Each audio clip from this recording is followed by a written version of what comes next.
ನನ್ನ ಡಾಕ್ಯುಮೆಂಟ್ಸ್ಗಳು ಹೊರಗೆ ಲೀಕ್ ಆಗಬಾರ್ದು, ಆಗ್ಬಿಟ್ಟಿದೆ. ಇವಾಗ ಯಾವುದೋ ಆ್ಯಪ್ ಬಂದಿತ್ತು ಅಥವಾ ಏನೋ ಮೆಸೇಜ್ ಬಂದಿತ್ತು, ಓಪನ್ ಮಾಡಿದ್ದೀನಿ, ನನ್ನ ಡಾಕ್ಯುಮೆಂಟ್ಸ್ ಎಲ್ಲ ಅವ್ರಿಗೆ ಸಿಕ್ಬಿಟ್ಟಿದೆ. ಅದರಲ್ಲಿ ನನ್ನ ವೈಯಕ್ತಿಕ ಫೋಟೋ ಇರ್ಬೋದು, ನನ್ನ ಪಾನ್ ಕಾರ್ಡ್ ಇರ್ಬೋದು, ಆಧಾರ್ ಕಾರ್ಡ್ ಇರ್ಬೋದು, ಎಲ್ಲ ಸಿಕ್ಕಿದೆ. ನನಗೆ ಯಾವ ರೀತಿಯ danger sir, threatening call sir ಅದು? ಮೇಡಮ್, ಒಂದು ಆ್ಯಸ್ ಎ ಡೇಟಾ ಇಂಟಿಗ್ರಿಟಿ ಅಂತ ನೋಡಿದಾಗ ಇವತ್ತಿಗೆ ಈ ಒಂದು ಬ್ಯಾಂಕ್ ಮುಖಾಂತರ ನಮ್ಮ ಡೇಟಾ ಆಚೆ ಕಡೆ ಬಂದಿದೆ ಅಂತ ಗೊತ್ತಾಗಿದೆ ನಮ್ಗೆ ಅಷ್ಟೇನೆ. ಈ ಬ್ಯಾಂಕ್ ಇಲ್ಲ ಅಂದ್ರೂ ಕೂಡ ನಮ್ಮ ಡೇಟಾ ಸಾಕಷ್ಟು ಜನರ ಕೈಲಿದೆ ಅಂತ ನಾವು ಅರ್ಥ ಮಾಡ್ಕೋಬೇಕಿದೆ, ಗೊತ್ತಾ. ಆದರೆ ಯಾವುದೇ ಒಂದು ಬ್ಯಾಂಕ್ ಫ್ರಾಡ್ ಮಾಡಬೇಕಾದ್ರೆ ಇವತ್ತಿನ ದಿನದ ಒಂದು ಟೆಕ್ನಾಲಜಿ ಪ್ರಕಾರ OTP is very very important. ಅವನು ಏನೇ ಮಾಹಿತಿ ಇಟ್ಕೊಂಡು, ಏನೇ ಆಧಾರ್ ನಂಬರು, ಬ್ಯಾಂಕ್ ರೆಕಾರ್ಡ್ಸ್ ಏನೇ ಗೊತ್ತಿದ್ರು ಕೂಡ OTP ಬರಲೇಬೇಕಿರುತ್ತೆ. ಆ OTP ಶೇರ್ ಮಾಡಿದ ನಂತರನೇ ಅದು ಬ್ಯಾಂಕ್ ಫ್ರಾಡ್ ಆಗುವಂಥ ಒಂದು ಟೆಕ್ನಾಲಜಿ ಇವತ್ತಿಂದ ನಾವು ಯೂಸ್ ಮಾಡ್ತಿದ್ದೀವಿ. ಎಲ್ಲಿಯ ತನಕ ನೀವು OTPನ ಬೇಕಾಬಿಟ್ಟಿಯಾಗಿ ಯಾರೋ ಒಬ್ರು ಫೋನ್ ಮಾಡಿದ್ರು ಅಂತ ಶೇರ್ ಮಾಡೋ ಪ್ರಯತ್ನ ಮಾಡೋದಿಲ್ವೋ, ಯಾರ ಹತ್ರನೇ ಆಗಲಿ ಏನೇ ಡೇಟಾ ಇದ್ರು ಕೂಡ your transaction is still safe. ಅರ್ಥ ಮಾಡ್ಕೋಬೇಕಿರೋದು ನಾವು. ಓಕೆ, ಈ OTP ಬಗ್ಗೆ ಮಾತಾಡ್ತಾ ಇದ್ರು. ಒನ್ ಟೈಮ್ ಪಾಸ್ವರ್ಡ್ ಸರ್, ಎಷ್ಟು ಡೇಂಜರ್ ಸರ್ ಅದು? ಹಾಗೆ ಸಿಕ್ಕವರಿಗೆಲ್ಲ ಕೊಡೋದು ಅದು ಎಷ್ಟು ಉಪಯೋಗನೋ ಅಷ್ಟೇ ಡೇಂಜರ್. ಈಗ ಯಾವುದೋ ಒಂದು ಬಟ್ಟೆ ತಗೊಂಡಿರ್ತೀನಿ, ಒಂದು 4-5 ವರ್ಷದಿಂದ OTP ಕೊಡಿ ಅಂತ ತಕ್ಷಣ ಕೊಡ್ತೀನಿ. ಎಲ್ಲ ಕಡೆ OTP ಕೊಡ್ತಾ ಇದೀವಿ. ಅಲ್ಲ, OTP ಯಾರು ಕೊಡ್ತೀರಾ? ತಿಳ್ಕೊಳ್ಳೋದು ಹೆಂಗೆ ಸರ್? ಜನಸಾಮಾನ್ಯರು ನಮಗೆ ಗೊತ್ತಾಗ್ತಿಲ್ಲ. ಈಗ ನನಗೆ ನನ್ನ ಮಿಸ್ಸಸ್ ಫೋನ್ ಮಾಡಿ, ನಿಮ್ಮ ಫೋನ್ಗೆ ಯಾರೋ OTP ಕೇಳ್ತಾ ಇದ್ದಾರ್ರಿ, ಕೊಡ್ಲಾ ಅಂದರೆ ನಾನು ಕೊಡು ಅನ್ನೋದು ತಪ್ಪು. ಯಾಕೆಂದರೆ ನನ್ನ ಫೋನ್ ಅಲ್ಲಿದೆ. ಒಂದು ಎರಡನೇದು, ಒಂದು 4-5 ವರ್ಷದ ಮುಂಚೆ ಒಂದು ಮೀಟಿಂಗ್ ಆಗಿತ್ತು. ಈ ಪಾಸ್ವರ್ಡ್ ವಿಚಾರ, ಇನ್ಫಾರ್ಮೇಷನ್ ಟೆಕ್ನಾಲಜಿ ವಿಚಾರ. ನಾನು ಒಂದು ಜನಕ್ಕೆ ಗ್ರೂಪ್ ಕೇಳ್ತಾ ಇದ್ದೆ, ಪಾಸ್ವರ್ಡ್ ಯಾರಿಗೂ ಕೊಡಬೇಡಿ. ಅಲ್ಲಿ ಒಬ್ಬರು ಸರ್ಕಾರಿ ಅಧಿಕಾರಿ ಹೇಳಿದ್ರು ಇದೇ ಪದ, ಮುರಳಿ, ಪಾಸ್ವರ್ಡ್ ಮೇಲೆ ಗೌರ್ಮೆಂಟ್ ಆ್ಯಕ್ಷನ್ ತೊಗೊಂಡ್ರೆ ನಾನು ನೀನು 400 ವರ್ಷ ಜೈಲಲ್ಲಿ ಇರ್ತೀವಿ ಅಂದರು. ಅಂದರೆ ಪಾಸ್ವರ್ಡ್ ಆ್ಯಕ್ಟ್ ಪ್ರಕಾರ ಕೊಡಬಾರ್ದು. You should not share it. Share ಮಾಡ್ತೀವಿ. ಈಗ ನಾನು ಅಂದರೆ ಎಕ್ಸಾಂಪಲ್ ಹೇಳ್ತಾ ಇದ್ದೀನಿ. ಎಲ್ಲೋ ಅಧಿಕಾರಿ, ನನಗೆ 20 ಜನ ಸ್ಟಾಫ್ ಇರ್ತಾರೆ, 20 ಮೆಸೇಜ್ ಬರುತ್ತೆ, 25 ರಿಟರ್ನ್ಸ್ ಫೈಲ್ ಮಾಡಬೇಕು, ಪಾಸ್ವರ್ಡ್ ಕೊಡ್ತೀನಿ ಇವ್ರಿಗೆ. ಸೊ ಪಾಸ್ವರ್ಡ್ ಅನ್ನೋದು ಮಡವಂತಿಕೆಯಿಂದ ಇಟ್ಕೋಬೇಕು. ಒಂದು ಪ್ರಶ್ನೆ ಏನು ಅಂದರೆ, ಬ್ಯಾಂಕಿಂಗ್ ಸಿಸ್ಟಮ್ ಅನ್ಸೇಫ್, ಬ್ಯಾಂಕ್ ಬಗ್ಗೆ ಡೌಟ್ ಪಡೋ ಅವಶ್ಯಕತೆಯೇ ಇಲ್ಲ. Banks are very safe. Customer ID ಅಂತಿದೆ, ಅದೇನಾದರೂ ಕಳೆದೋದ್ರೆ ನೀವು ಡೆಬಿಟ್ ಕಾರ್ಡ್, ಕ್ರೆಡಿಟ್ ಕಾರ್ಡ್ ತೊಗೊಂಡೋದ್ರೇ ಅವರ ಆ ಕಿಯಾಸ್ಕಲ್ಲಿ ಅಪ್ಲೈ ಮಾಡಿದ್ರೇ ಆಗೋದು. Banking system is safe. ನಮ್ಮ ಯೂಸೇಜ್ ಈಸ್ ಡೌಟ್ಫುಲ್ ಆಗಿರಬಾರ್ದು. ತಿಳ್ಕೋಬೇಕು, ತಿಳುವಳಿಕೆಯಿಂದ ತಿಳ್ಕೋಬೇಕು. ಬ್ಯಾಂಕ್ಗೆ ಹೋಗಿ ಏನೇನು ಮಾಡಬಾರ್ದು ಅಂತ ಹೇಳಿದ್ರೆ ಅವರು ಇದನ್ನು ಯಾರಿಗೂ ಕೊಡಬೇಡಿ, ಪಾಸ್ವರ್ಡ್ ಯಾರಿಗೂ ಕೊಡಬೇಡಿ, OTP ಯಾರಿಗೂ ಕೊಡಬೇಕು ಅಂತ ಮೌಖಿಕವಾಗಿ ಹೇಳ್ತಾರೆ, ಮೆಸೇಜಲ್ಲೂ ಕಳಿಸ್ತಾರೆ. ಬಟ್ ನೆಕ್ಸ್ಟ್ ಅವರ್ ನಾವು ಮಾಡೋದು ಅದೇ ತಪ್ಪು. ಆಫೀಸ್ಗೆ ಹೋಗೋಕ್ಕಾಗಲಿಲ್ಲ, ಸಡನ್ನಾಗಿ ಫೋನ್ ಮಾಡಿ ನಾವೇ ಪಾಸ್ವರ್ಡು ID ಕೊಡ್ತೀವಿ. Banking system is very safe, ಚೆನ್ನಾಗಿ ನಡೀತಾ ಇದೆ. ವಲ್ನರಬಿಲಿಟಿ ಫ್ಯಾಕ್ಟರು ಈಗ ನೋಡಿ, ಐಫೋನ್ ಇರ್ಬೋದು, ಆ್ಯಂಡ್ರಾಯ್ಡ್ ಫೋನ್ ಇರ್ಬೋದು. ನಾನು ಒಂದು ಪರ್ಟಿಕ್ಯುಲರ್ ಬ್ಯಾಂಕ್ಗೆ ಅಪ್ಲೈ ಮಾಡ್ತಾಯಿರೋದು. ಅಲ್ಲಿ ಒಬ್ಬ ವ್ಯಕ್ತಿ ಪಾಪ ಏನೋ ಹಣದ ಪಿಪಾಸೆ, ಹಣದ ಆಸೆ, ಅವನು ಏನೋ ಒಂದು ತಿಳ್ಕೊಂಡು ದುಡ್ಡು ಮಾಡಬೇಕು ಅಂತ ಮಾಡಿದ್ರೆ, 40 ವರ್ಷದ ಹಿಂದೆ SBI ಪಾರ್ಲಿಮೆಂಟಲ್ಲಿ ನಗರ್ವಾಲಾ ಕೇಸ್ ಅಂತ ಕಂಪ್ಯೂಟ್ರು ಇರಲಿಲ್ಲ, ಏನೂ ಇರಲಿಲ್ಲ, ಒಂದಷ್ಟು ಲಕ್ಷ ರೂಪಾಯಿ ಎತ್ಕೊಂಡು ಹೋಗ್ಬಿಟ್ಟಿದ್ರು, ಅವ್ರನ್ನ ಹಿಡ್ಕೊಂಡಿದ್ರು. ಆ ಥರ ಸುಮಾರು ಕೇಸ್ಗಳಾಗಿದೆ. ಅದು ಮನುಷ್ಯ ನಿಮಿತ್ತ, ಮನುಷ್ಯ ಮಾತ್ರ ಮನುಷ್ಯನಿಂದ ಆದ ಕೇಸು. ಬಟ್ ಕೇರ್ಲೆಸ್ನೆಸ್ಸು, ಈಗ ವ್ಯಾಪಾರದಲ್ಲಿ ಮಂಡೋತಾಗಲಿ ನಾನಾಗಲಿ ಯಾರಾದರೂ ಕದ್ದುಕೊಂಡು ಹೋದರೆ ಅವನು ಮಾಡಿದ ಕ್ರೈಮು, ಮೋಸ ಹೋಗಿದ್ದು ನನ್ನ ಕ್ರೈಮ್. ಆ ರೀತಿ ಪರಿಸ್ಥಿತಿ ಈಗ ಟೆಕ್ನಾಲಜಿಲಿ. ಯಾವ ರೀತಿಯ ಚಾಲೆಂಜಸ್ ಸರ್ ನಿಮ್ಮ ಫೀಲ್ಡಿಗೆ? ಖಂಡಿತ ನೋಡಿ, ಇವಾಗ ನಾವು ಎಷ್ಟು ಜಾಗೃತವಾಗಿರ್ತೀರೋ ಅಷ್ಟು ಸೇಫ್ ಆಗಿರ್ತೀವಿ. ಇವಾಗ ಕ್ಲೋನಿಂಗ್ ಸಿಸ್ಟಮ್ ಬೇರೆ ಇದೆ. ನೀವು ಏನು ಮಾಡಿದ್ರು ಕ್ಲೋನ್ ಮಾಡಿಬಿಡ್ತಾರೆ ಕೆಲವರು. ಆಮೇಲೆ ಈ ಕಾಲ್ ಮರ್ಜ್ ಮಾಡಿ ಈ ಇನ್ಫಾರ್ಮೇಷನ್ ತೊಗೊಳ್ತಾರೆ. ನೀವು ಕಾಲ್ ಮರ್ಜಿಂಗ್ನಲ್ಲೇ ನಿಮ್ಮ ಬ್ಯಾಂಕ್ ಅಕೌಂಟ್ ಹ್ಯಾಕ್ ಆಗಿಬಿಟ್ಟಿರುತ್ತೆ. ನೀವು ಯಾವತ್ತೂ ಅಷ್ಟೇ ಹಿಯರ್ಸೆ ಮತ್ತು ಅವ್ರು ಹೇಳಿದ್ದು, ಇವಾಗ ನಂಬರ್ಸು, ಇವಾಗ ನನಗೆ ಒಂದು SMS ಬಂದಿದೆ ಮೇಡಮ್, ನೀವು 600 ರೂಪಾಯಿ ಚಲನ್ ಕಟ್ಟಬೇಕು. ಪೊಲೀಸ್ ಅವರು, ಟ್ರಾಫಿಕ್ ಪೊಲೀಸು, ನಾನು ನೋಡಿ ನನ್ನೇ ಬಂದಿತ್ತು ನನಗೆ.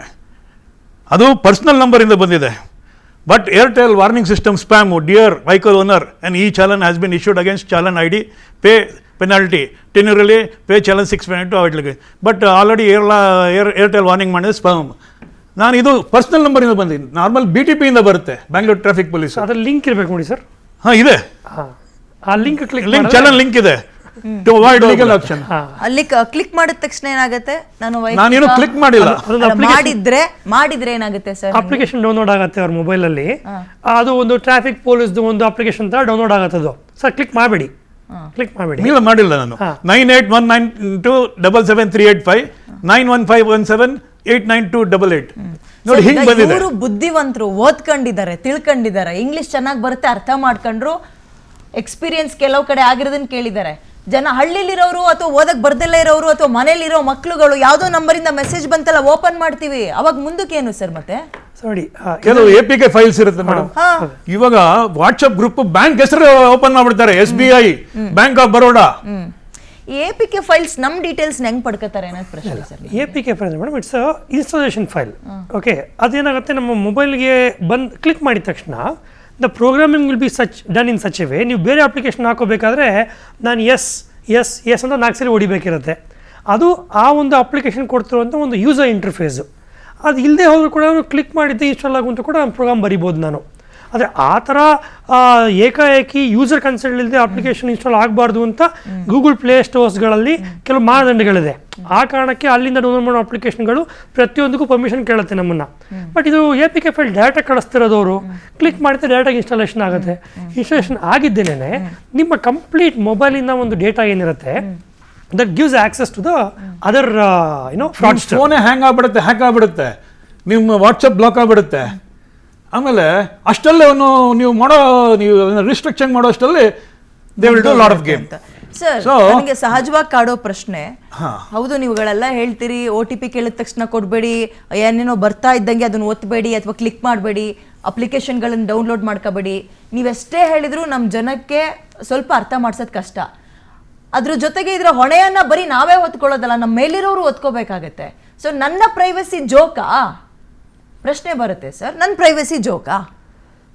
ಮ್ಯಾಮ್, ನಿಮ್ಮ privacy definitely is your individual right, no doubt.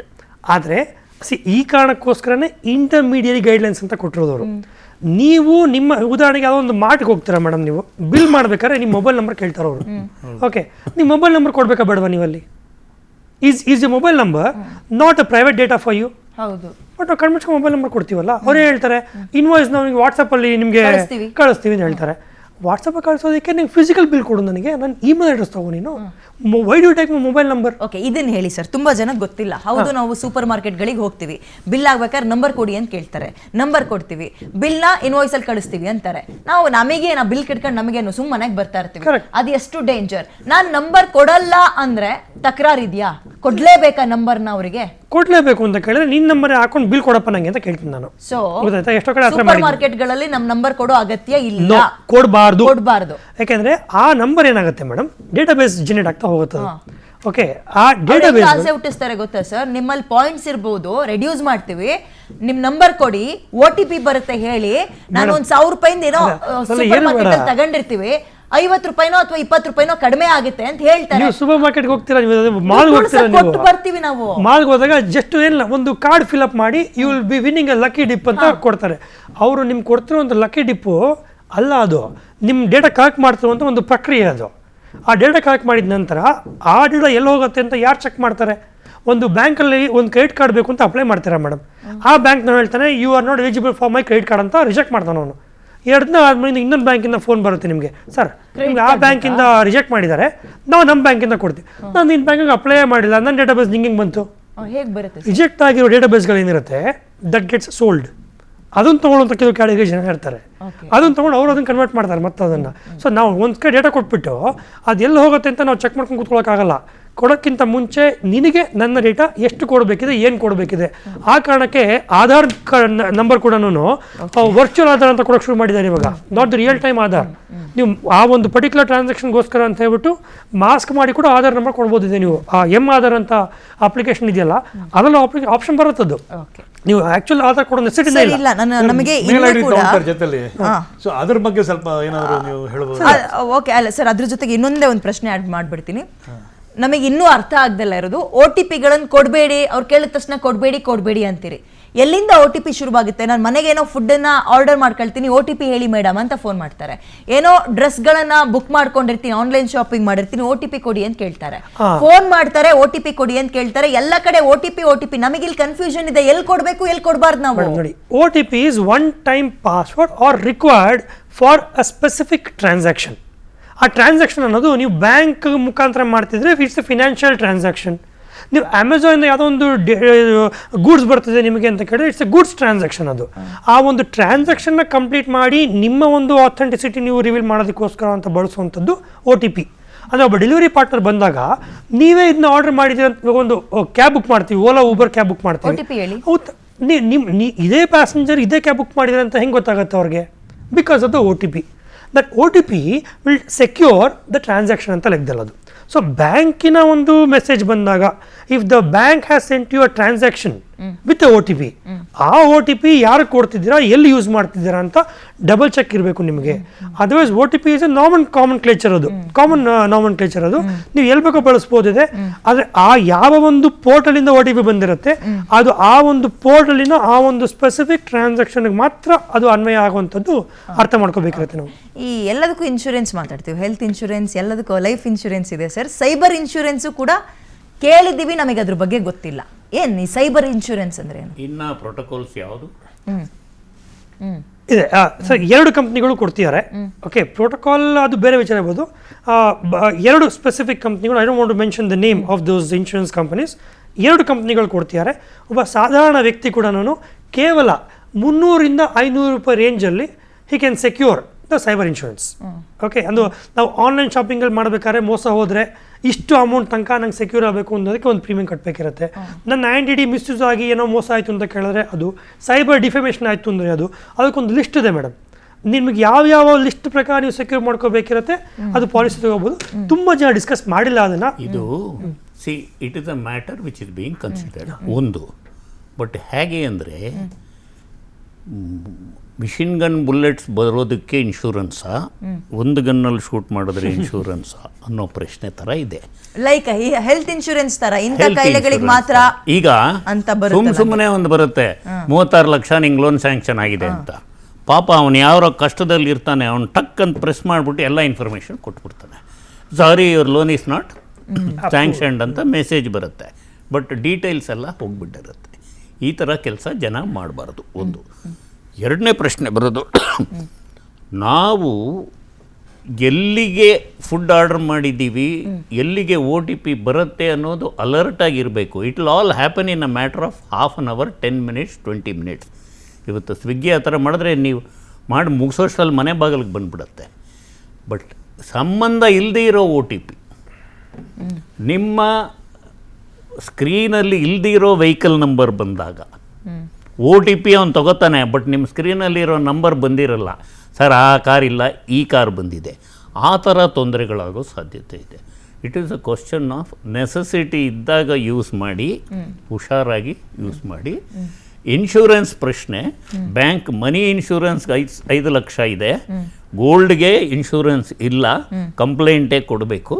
But ಬೇರೆ ದೇಶಗಳಿಗೆ ಕಂಪೇರ್ ಮಾಡಿದ್ರೆ ನಮ್ಮಲ್ಲಿ ಸಿಕ್ಕಾಪಟ್ಟೆ ಸೈಬರ್ ಕ್ರೈಮ್ ಕಡಿಮೆ.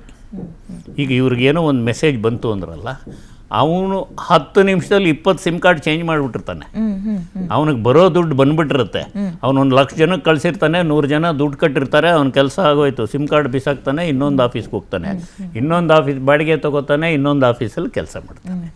ಇದು ನಿರಂತರ ಪ್ರಕ್ರಿಯೆ. ಓಕೆ ಬರ್ತೀನಿ. 4 ಜನರ ಹತ್ರ ಮಾತಾಡ್ತೀನಿ. ಒಂದು ಚಿಕ್ಕ ಬ್ರೇಕ್ ತಗೊಳ್ಳೋ ಟೈಮ್